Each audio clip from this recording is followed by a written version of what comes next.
Hey guys, what's up? Ski, we are not doing that. That's not an actual thing. But if you did manage to listen 3 seconds past that, I guarantee you this is going to be the most stress-free, easy, light work. All of this. Photoshop is so easy to use. If I can use it and I'm dumb as fuck, anyone else can use it. Straight up. Okay. So you guys wanted to learn how to do the halftone, right? Thank you, user Cafe Master, for submitting. It's important that when we're making things in Photoshop, if you don't do this already, we start being non-destructive with our images. Non-destructive, pretty self-explanatory, means you don't destroy the image and you are able to go back and undo. Mistakes. For example, if I just pulled out the eraser, it's gone, unless I Control Z. But if we put on a layer mask and we painted this out with the paintbrush tool, set onto the black, we are able to swap to white, bring that shit back in, non-destructive. Anyways, now that that's a smart object, if we were to go to filter, pixelate, color halftone, and just jam those settings here, we get these, right? I mean, it looks pretty terrible. That's the result when you don't specify what you want each halftone layer to do. So we're not going to use that. It is used in specific contexts, but we're not going to use it here. What we're going to do is we're going to go filter, at the top, filter gallery, and we're going to go to sketch, halftone pattern. Here you can see, using the default settings that it's already on, we have a nice consistent halftone. You can bump the contrast to replicate what it would look like printed out on paper. So you can go OK. And since you made it a smart object, it's going to give you the option down here that is now listed as a smart filter. So this means if we click on this eye, we can show what it looked like before we put the filter on. It is non-destructive. Okay, now that we have it like that, I'm going to go an extra step further because, you know, this is light work. Now that I've got it as a halftone, how do other people make it look like it was printed on paper or whatever, right? The trick to applying textures is choosing the right color blending mode for it. So if you click on your layer, where it says normal, this is the color blending option bar. That's probably not what it's called. I just made that up. Who gives a shit? But anyways, underneath here is all these different blending modes that blend the layer that's selected based on different values. So it's usually color or light. If we scroll down, we're gonna get different results. Ah yeah, this one blends in way nicer. You can actually see the difference in the darker tones when you apply it. And we're just gonna abuse the shit out of that later. So this is successful, this one. Probably use this lighter paper one on it too. Just multiply it so it's not a pure white. You've actually got like an off-white going on. Can't really see the texture, but I'm not really worried about that right now, as long as I've got that initial one under it. Also, I just realized that you had a gradient over the top. We'll bring that back in later, don't worry. I just make a copy up there. That's sweet. We'll add the colors in later. We don't need that right now. So what I'm gonna do now that I've had these textures and the halftone applied, and press Control, Alt, Shift, and E, depending on what platform you're on. I think on a Mac, it would be like Command, Option, Shift, E. And what that does is it merges all visible layers into one at the top. So pretty much generates a snapshot based on all the layers that you can see at the moment. So now that I have that, I can convert it into a smart object, and then now I can play around with it. That's File, Camera Raw Filter, Shift, Control, A. So now you've opened that. What you want to do is adjust the shadow and the black sliders and the camera raw filter with the intention of bringing back the detail of the texture, as it looks quite flat beforehand. We're just trying to replicate how it would actually look if we were to print this out on a piece of paper. At the same time, you can crank up the texture, which is a way of sharpening the image.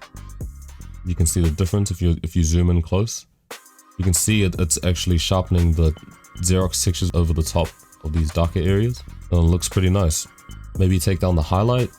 If you really want to, you can go to effects, add a bit of grain to it. And what the grain will do is fill in these really small areas with detail that wasn't actually there. It looks pretty realistic. It looks like it's printed on a piece of shitty A4 paper. So now we've gone from a simple halftone that we applied using the filter gallery to some textures that have been graded at the same time. So after that, we've got this result. Now, if we want to bring the color back in, we have the original layered on top, right? So that's the original. Because you wouldn't actually see these tones on a piece of paper, like it just would not print out like this. It would come out a bit faded. It's a long, convoluted process explaining why you can't print certain colors in real life, so I'm not going to get into it right now, but to get what I mean, just go open up a magazine. So when we're applying color, we want to make sure we're not deleting all that beautiful information that we just put in. So all these scan lines, the grain. Also put onto multiplier, it just darkens everything, flattens it out. Our work is ruined. Luckily, I taught you how to do things in a non-destructive manner, so that's not going to be the case. If you were just to go to color, however, this blending mode means it ignores every single value on the page. It's not going to change the lighting or anything. It's just going to apply the color from one layer to the other. In this case, from the original layer to the halftone screen layer. And we get this nice faded blue, gold, orange tones on top. It looks pretty sick. However, you're losing all this information up here. I know you put in this nice text layer style where you've got like a middle thing going on, so I'm going to try to bring it back. After flicking through all these blending modes, I've just decided to go onto color, and then we will duplicate this, and we will try to find a color blending mode that brings in the nice metallic gradient look on the text on the top. That looks dope, and I don't really want to lose it. Maybe if we go vivid light,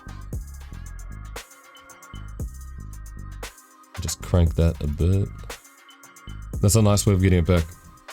So now we're going to implement one of the things that we learned earlier when we're talking about non-destructive editing. So if you go to the bottom and click on this layer mask icon, you should pull up a white box next to your image here.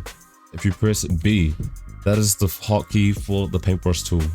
The paintbrush, depending whether it's on black or white, will either bring in or paint out the image. So what we want to do is paint out around the lettering, because we just want the lettering to pop, right? I'll make my paintbrush bigger.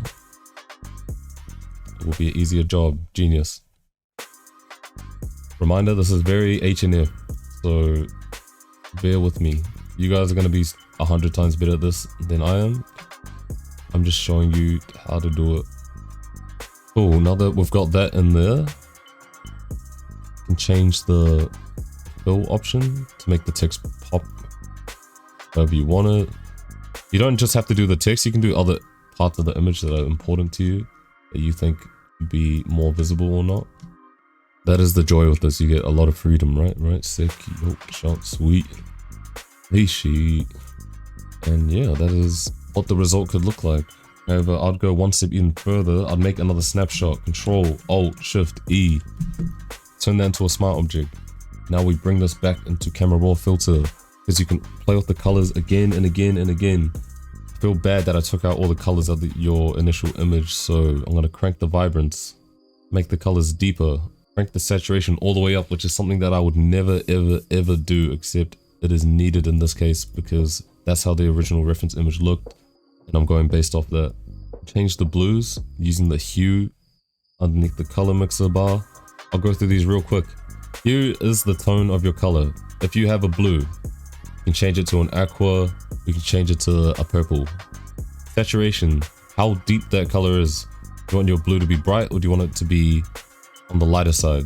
Luminance. Luminance just represents how much light is within that color. Do you want a dark blue, or do you want a light blue? Crank it all the way out, it will just go to white.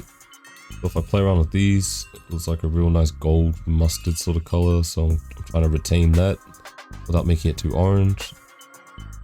The way I grade photos, if it's halftone, usually represents how it would look in real life. So for me, I would crank all of these down a bit. I still want it to be blue, but I want it to look how it would look if it was printed out. I could see when I zoomed in that there are these weird like pink and magenta outlines, so I just took all the purple and magenta out of the image. Okay, cool, I'm pretty happy with that. This is what, 10 minutes worth of work max, and I've shown you how to do a halftone, how to make it look printed onto paper, and a tiny bit of color grading. Please let me know how this tutorial went, if I'm talking too much shit, if I'm not telling you enough, if I'm moving too fast. I've been doing this for a long time. All good. Shot.